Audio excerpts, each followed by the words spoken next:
Yeah, that's true, no? And I had to have some learning curves also kasi malaki yung matagal na ako nagko-coach sa PBA at that time, no? And then I have to go back into a team like Ateneo who just won 5 times Yeah. championship, no? So masyadong mataas yung expectations, although a lot of the major players already graduated like Greg Slaughter, Nico Salva, Mm. marami sa kanilang nag-graduate na, no? But yung pinaka major na realization ko is that when you're a college coach, you really have to teach. No, you Yeah. have to bring them into that place wherein they will be able to have the chance to be the best that they can be, meaning that they can be in the PBA. You have to teach them. You have to maximize them. You have to push them so that their capacities are going to be realized. Yun ang importante. Kasi as a coach at college or even in high school, to give them that chance. Kasi lahat naman sila nag-iisip nun eh. Gusto kong mag-PBA. When you're in college, you wanted to be in the PBA. Mm. So you, as a coach, you have to realize that, and for you to be able to actually execute that is to make sure that you teach them, give them. That's why sa UP or even sa Ateneo at that time, sa UP, I have different skills coaches. Marami akong skills coaches so that they have to learn on their own. Kasi when the games time starts, hindi ko naiisipin kung sinong maglalaro eh. So meron silang individual time to enhance their skills with different coaches. Yeah, that's something really different. But at least you were able to adjust right away and you were still able to have some sort of success with Ateneo. And Von Pessumal was saying a lot of great things when I had him here on my podcast during the last 2 years. Parang ikaw daw yung coach na nahanap mo talaga yung niche niya to be a effective player in the UAAP kasi he became more well-rounded and he was contributing on our various facets of the game, not just his shooting prowess. And that's something that he really marveled at. But then for you, paano mo nga na-i-implement yun with them? Kasi yun nga, natututukan mo sila, mas natuturuan mo sila, kinakausap mo sila sa college compared sa pros na baka mas may freedom and leeway. Pero in college, ano yung technique mo nga making those players play? Like Kiefer was very effective. Like I think there was a quote before that he attempted 35 shots and then in the press con you were like, oh, it's fine that he shoots that many attempts, but like that's our play, that's what we do. So how do you find that balance and given also the balance of doing your system and also for the superstars to find their own way to score and be effective in their game?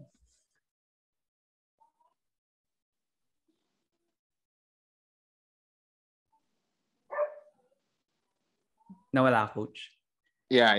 Okay. Now, yes. Again, my coach is always based on who delivers and what can you do inside the court, no?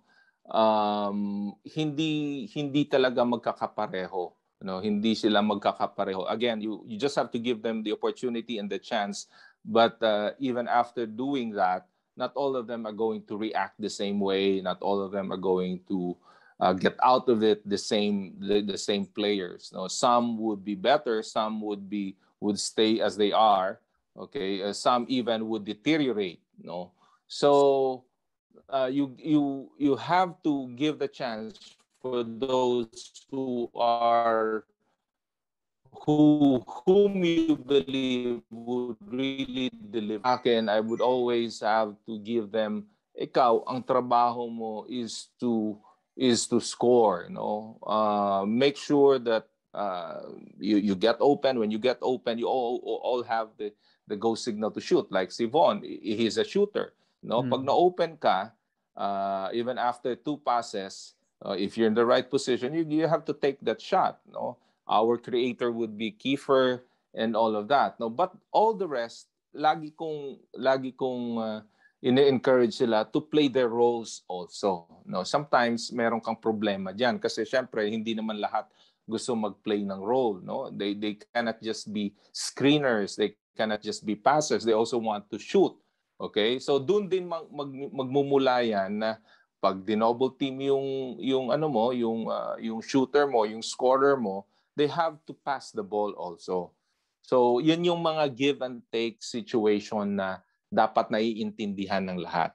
No, importante 'yan. But yes, you always have to give full trust doon sa player mo. Walang pag-aalinlangan dapat. Yeah, that's great to hear from you kasi nga yun nga yung dahilan kung bakit I think they really bought into the roles kung bakit talagang nag-excel sila in their last 2 years, si Von and Kiefer in the UAAP. So kahit nga hindi nila nakuha yung championship na gustong-gusto talaga nila, they still were effective and they were able to do well as an individual, which helped them for sure in their professional stints right now with San Miguel and Lex respectively. Pero nga for you naman, Coach, ano yung mga points na talagang pwede mo pang i-improve? Kasi rin heartbreak losses kayo sa NU yata and sa FEU. Yeah, FEU yung kay Mac Bello na shot na you were right there. Anything could have happened, like breaks of the game, and you could have made to the finals or you might have won a championship with Ateneo. So from now, looking back, what could you think you could have improved on, or what do you think you could have worked on in order to make the team more successful? Well, there are a lot of things, no. Marami ka naman naiisip lagi, no. If it's hindsight, iniisip mo dapat ginawa namin to in terms of our strategy, in terms of what we could have done as a team or as a coach. Ito yung mga adjustments na naman nagawa yun when you watch the games, no. But for me, lagi akong naniniwala that again, things happen for a reason, eh. You may not be able to achieve what you want at that particular time, but there's always going to be a time that you are going to need that experience. You may not be able to learn something and adjust right away in that particular situation, but you can use that a year, a couple of years, so that becomes a lesson. And that would propel you into success. So yun yung mga gagamitin mo kasi parang ladder yan, life story. Hindi mo pwedeng alam mo lahat, no. You learn from your failures, you learn from your mistakes, and then tuloy ulit. Itong mangyayari and all of that. So for me, yung mga lessons na yun, I took it and then I learned from it. And then itong ginamit ko ulit from here. How about naman, Coach, yung pag-handle mo sa mga superstars nga? Kasi you said na malaki talaga yung trust mo sa kanila. Like, even nung nasa PBA with sila Gary, and then sila Ren, and then now nung sa collegiate sila Keith, Von, and then sa UP rin sila Juan, sila Kobe. Talagang mataas yung confidence nila when they're playing under you. So, is there something else that you do to bolster that confidence? Or is it that trust na that you were saying? Or talagang do you tell them other tips as well? No, it's not just about talking to them. It's about also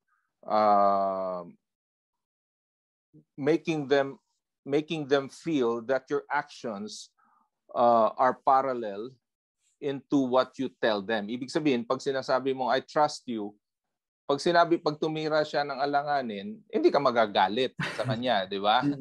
Kasi sinabi mo eh. So, kumbaga ba yung mistakes niya, it's just like you, ako. Pag nagkakamali ka, hindi mo naman sasabihin na mababawi mo kaagad yun, di ba? So sa kanya, pag nagkamali siya, oy, mali yun. So they learn from their mistakes, pero sa dami ng ginagawa nila, they become better. They sa kanila, parang iniisip nila was, if I commit a mistake, nobody's going to shout at me. So walang situation na mag-aalangan ako. Let's say for example, si Paul, 'di ba? Si Paul when he took a lot of shots, or even Keith sa Ateneo, iniisip niya, this is my role. This is what coach told me. So even if I make this mistake or even if I miss this, tanggap matatanggap nila kasi I needed to do this, So yun yung mo, it's not just about I trust you, pero pag sinabi pag nagkamali, magagalit ka. Labo eh. So it has to be coupled with actions and encouragement also, na pag nagkamali sila, ituloy mo lang kasi trabaho mo yan. Hindi yan something that I'm just telling you to do and then pag nagkamali ka, babawiin ko. And ako naniniwala again na hindi pare-pareho yung abilities ng players, magkakaiba.